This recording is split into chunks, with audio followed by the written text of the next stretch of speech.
Hi, welcome to Group 15's project for IT 7113 entitled Accessible Visualization by Tatiana, Leo, and Avery. We'll be performing research over the best practices of building and developing visualization for people with visual disabilities. What things we should avoid when building visualizations if we want users to be able to analyze it. What things have to be included in visualizations to make it more accessible, such as color contrast, patterns, shapes, text description, etc. For our methodology, we will build a visualization for CCSE enrollment at KSU using Tableau software. This visualization will have two versions. One, a basic set of visualizations in the way we would build it without concentrating best practices for people with disabilities. We'll use a few tools to evaluate accessibility of this visualization, such as color contrast test, screen radar reader test, etc. Based on the results of these tests, we will build another set of visualizations described below. For number 2, visualizations that take into consideration major techniques and practices of developing charts and graphs for people with disabilities. We'll use the same tools as for visualization number 1 to evaluate accessibility of the modified one. The expected outcome will be that we expect the second set of visualizations will be more accessible after performing tests to show how major principles can help to achieve desired results. These are all the tools that we'll be using for our tests. For the Android testing, we'll be using VitaOptSim and CVS Simulator.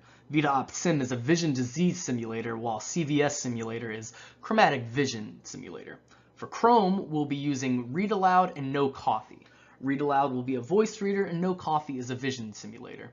For the iOS app, we'll be using color contrast. For a regular Windows desktop, we'll be using JAWS and NVDA, which are both screen readers. According to the figures released by the Census Bureau for the year 2016, it's an estimated 40 million Americans, which is 12.8% of the United States population, have some type of disability, and out of this number, the percentage of those with disability has increased from 11.9% in 2010 to 12.8% in 2016. That's considering impairments that impact accessibility of online websites, applications, and documents. The survey estimates the number of people with specific impairments as follows. 14.8 million, which 5%, have a cognitive, mental, or emotional impairment. 20.6 million, 7%, have difficulty lifting or grasping. This could, for example, impact their use of a mouse or keyboard. 11 million, 3.5%, have a hearing impairment. They might rely on transcripts and/or captions for audio and video media. And 7.2 million, 2.3%, have a vision impairment. These people might rely on a screen magnifier or a screen reader, or might have some form of color blindness. This research is concentrated on visual disability and basic principles of web accessibility rather than any other type of disability, since we deal with visualizations distributed over the web. In a fact sheet on visual impairment and blindness, the World Health Organization estimates that of the 253 million people worldwide with visual impairment, 36 million are blind and 217 have moderate or severe vision impairment. And visual impairment is defined as a decreased ability to see a degree that causes people problems not fixable by usual means, such as glasses or medication. Low vision refers to visual impairments other than blindness.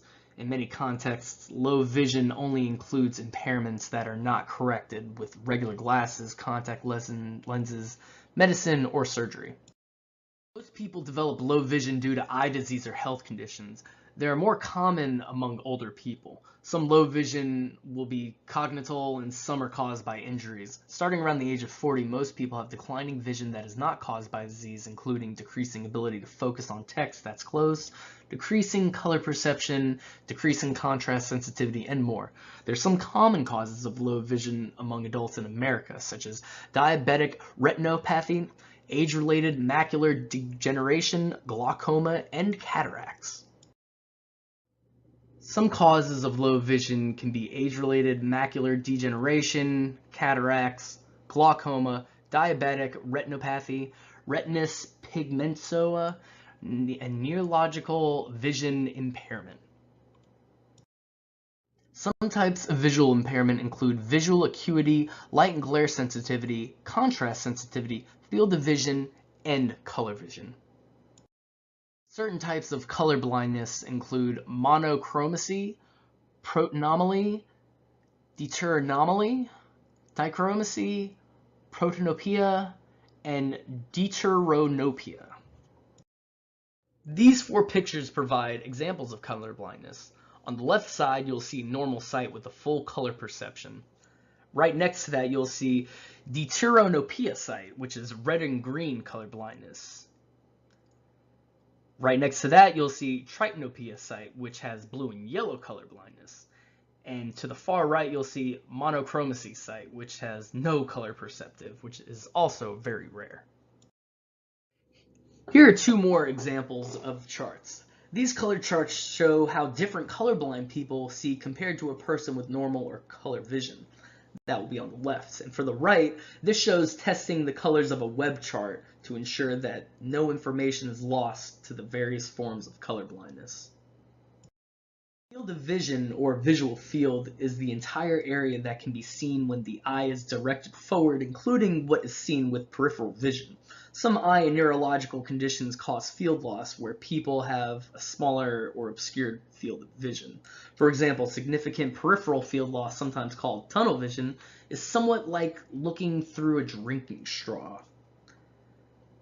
Different types of visual field loss can be grouped as follows. Peripheral field loss, which have people only seeing in the central portion of their visual field. Central field loss, which is vision reduced or absent in the middle of people's vision. And there are other kinds of field loss where people have scattered patches of obscured vision, maybe have a ring of field loss, have a field loss in the right or left part of their vision, or just any other kind of field loss. Web accessibility refers to the inclusive practice of removing barriers that prevent access to websites by people with disabilities. When sites are correctly designed, developed, and edited, all users have equal access to information and functionality. On December 11, 2008, the Y released the WCAG 2.0 as a recommendation. WCAG 2.0 aims to be up-to-date and more technologically neutral. Though web developers can choose either standard to follow, the WCAG 2.0 has widely been accepted as the definitive guidelines on how to create accessible websites. Web accessibility means that people with disabilities can perceive, understand, navigate, and interact with the web, and that they can contribute to the web as well. Web accessibility also benefits others, including older people with changing abilities due to aging. For example, a key principle of web accessibility is designing websites and software that are flexible to meet different user needs, preferences, and situations. This flexibility also benefits people without disabilities in certain situations, such as people using a slow internet connection, people with temporary disabilities such as a broken arm, and people with changing abilities due to aging.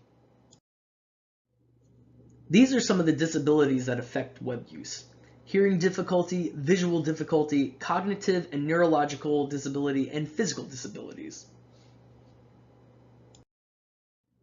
Individuals living with a disability use assistive technologies such as the following to enable and assist web browsing: access to subtitled or sign language videos, keyboard overlays, screen magnification software, speech recognition software, braille terminals, and screen reader software. User needs vary widely across people who have low vision, and one's user needs may conflict with another one's needs. It's not uncommon for one person's needs to be different from day to day or even throughout one day. For example, when they're more fatigued, they might need larger text or a different background color. Below is a list of things to consider when developing for web content, such as contrast, font, not relying on color, capitalization, rewrap for one direction scrolling, size of all elements, reflow to single column, line word letter spacing, line length, justification, hyphenation, margins and borders, size, spacing between elements, and style. Most types of views that are created following the best practice guidelines in Tableau Desktop will be WCAG conformant. They are treated by screen readers as images with a title and description. Users will be able to use a keyboard navigation to open the view data window and across the underlying data for the view. However, map views in Tableau are not currently supported for WCAG conformance. Best practices when building a visualization would just be to keep it simple. Limit the number of marks in the view, limit the number of measures and dimensions used, create the view. Orient your views for legibility. Limit the number of colors and shapes in a single view. Use filters to reduce the number of marks in the view at a given time. Once again, keep it simple. Another way will be to show more text and make it helpful. In your views, make sure you show titles, captions, and mark labels. You can edit titles and captions to provide more context and details to help users understand the view. Be precise and consistent in how you name every object in the view. Provide text that explains how components of a visualization relates. Simplify text to remove redundancies. Text size. The default text sizes for elements in a Tableau workspace are WCAG conformance. Use color thoughtfully and provide contrast. Provide visual cues beyond color, such as portion, size, and shape. Below are two examples that show how charts can be adjusted to make them more accessible. On the left, you have adding and editing text on a Tableau chart, and on the right, you have adding shapes and filters to a Tableau chart. For this research project, we have developed a few charts and 2 dashboards to showcase how researched recommendations can improve charts accessibility. The first set of charts were developed without considering these recommendations, but we followed the techniques we learned through data visualization class. The first 3 charts are shown below. A bar chart shows enrollment by department and term. The middle chart is a circle chart that shows enrollment for specific departments through all semesters and years. The chart on the right is a line chart which shows enrollment for specific subjects by term. The chart on the left is a tree map which shows total enrollment for all semesters and all academic years. The chart in the middle is a clustered column chart which shows enrollment by student level, such as freshman, senior, etc., for the selected years. The chart on the right is a scattered plot chart which shows enrollment by class modality. After creating charts, we put 2 different dashboards together, keeping limited number of charts on each of them, and adding filters on the right for user control over displayed information. After building charts and putting dashboards together, we performed the following tests: a colorblind test using CVS Simulator and No Coffee, field vision tests using Vita OptSim and No Coffee, color contrast tests for text using Color Contrast, screen reader tests using ReadAloud, NVDA, and JAWS. The next few slides show samples of each test. Due to space limitation, we don't show all the results, but we tested all charts using tools listed above. The 3 figures below show results for the colorblind tests we performed. Every chart was tested using different colorblind modes, but we're showing the results for only 3 as explained before. It's noticeable that some of the colors appear to be close to each other and hard to distinguish. For example, colors on the bar chart, line chart, and clustered column chart. These figures show results for field vision tests for the following charts: circle, tree map, and scattered plot. The circle chart used No Coffee, the tree map used No Coffee as well, and the scattered plot used Via OptSim. Based on the test results, we came up with the conclusion that we cannot adjust charts to make them more accessible if a person has blocked side central vision, blurry or diabetic vision, since they both affect different parts of visualization. On the left side, we have 2 colorblind tests. For the top dashboard, there's no color, and for the bottom dashboard, it's for protampoia. On the right, we have blocked vision and blurred vision. For the top dashboard, it's for diabetic vision, set to 45 and No Coffee, and the bottom dashboard set to blur in 5 and No Coffee. The figures below show screenshots for text contrast tests of charts, headers, and labels using color contrast application. Most of them passed large text versus background color tests, but didn't pass small text versus background color tests. The first image shows header versus background. The next one shows subheader versus background. The one to the right shows label versus background. The bottom left one also shows label versus background, as well as the one next to it. The browser extension SpeechReader Read Aloud was not able to process the chart content in Tableau Public. The SpeechReader only read out part of the tab navigations and metadata details. The SpeechReader completely ignored the active chart. Using a desktop screen reader, NVDA, yielded similar but slightly better results. The active chart content was not read aloud, but the chart title and filters were. However, the mouse has to be used, and it was not possible to use only the keyboard to navigate. Furthermore, Tableau Desktop is also not a screen reader friendly program such as Tableau Public. The desktop screen reader was not able to read out any of the chart content. Summary and results of testing version 1 visualizations. After running all tests, we came up to the conclusion that our charts cannot be adjusted in the way we meet accessibility requirements for people with all kinds of visual impairments. People with blocked vision or major eye health conditions will still not be able to get all possible information out of displayed visualizations if they only rely on their vision. But we can adjust charts for people with minor eye conditions by following these guidelines. We can change color palette and make colors opposite and contrast to each other. We can add shapes to the charts where it's applicable. We can adjust headers, subheaders, and label text color to make it contrast to the background. We can also add description to our dashboard and edit default caption for each chart. We also thought about the way to convert our workbook to PDF file and include that link into dashboard description so people can download this file and use their screen reader software or web browser extension to get as much information out of our visualization as possible. This slide shows adjusted charts. The first chart on the very left is bar chart, and as you can see, we changed colors from dark gray and dark green to blue and orange. We used colorblind palette for all of our charts. Circle chart is shown in the middle, and we also changed colors for it and picked dark gray and light orange to make colors opposite and contrast to each other as it was mentioned before.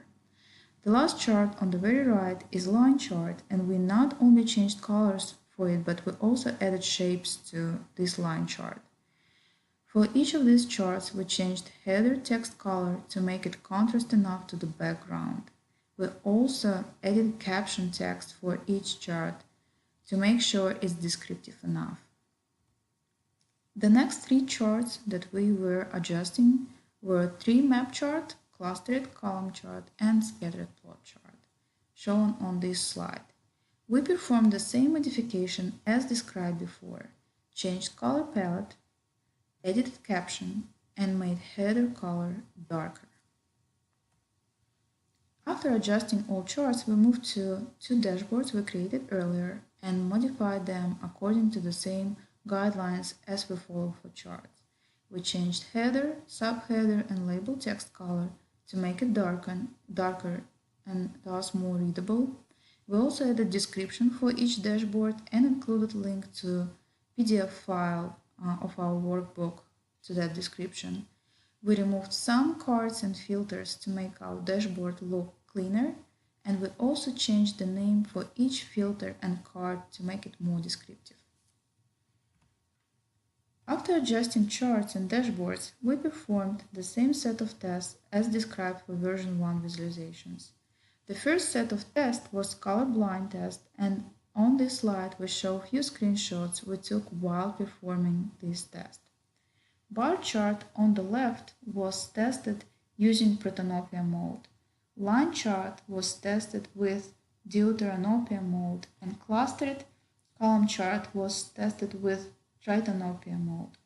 As you can see, all colors are still distinguishable and look different from each other, meaning that there is a high chance that colorblind people will be able to process our visualization based on the colors we use.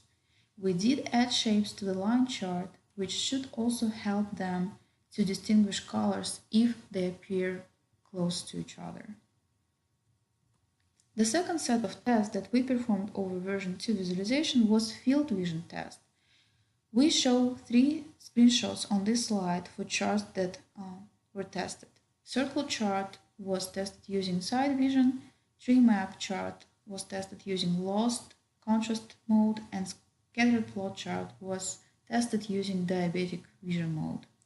Adjusting charts did not help to improve results for field vision tests, since major chart parts might get blocked based on specific eye condition.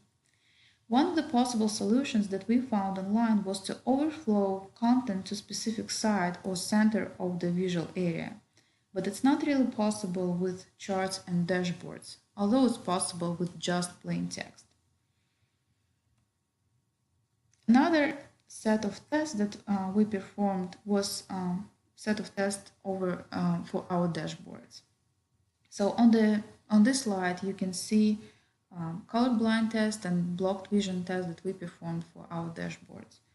On the upper left corner, you see dashboard number 1 being tested using no color mode. On the bottom left, dashboard number 2 tested using protanopia mode. And on the right side, you see 2 screenshots for blocked vision test. So dashboard number 1 was tested with diabetic mode, and dashboard number 2 was tested with blur mode. We also tested headers, subheaders, and labels to see if the text color that we picked was contrast enough to the background, and we passed almost all of the tests. Charts and dashboards were tested again with Read Aloud, Chrome extension, and NVDA desktop program. And it appears that Read Aloud reads only metadata associated with each chart. NVDA reads titles of the files and charts and description if it's get included. If a workbook gets converted to PDF, then caption is getting added to each chart, and NVDA can read this caption as well. And Read Aloud also reads all of the data found on the converted PDF file in sequence. As a summary of testing version 2 visualization, we can say that following guidelines definitely help to improve results for colorblind test, color contrast test, and screen reader test.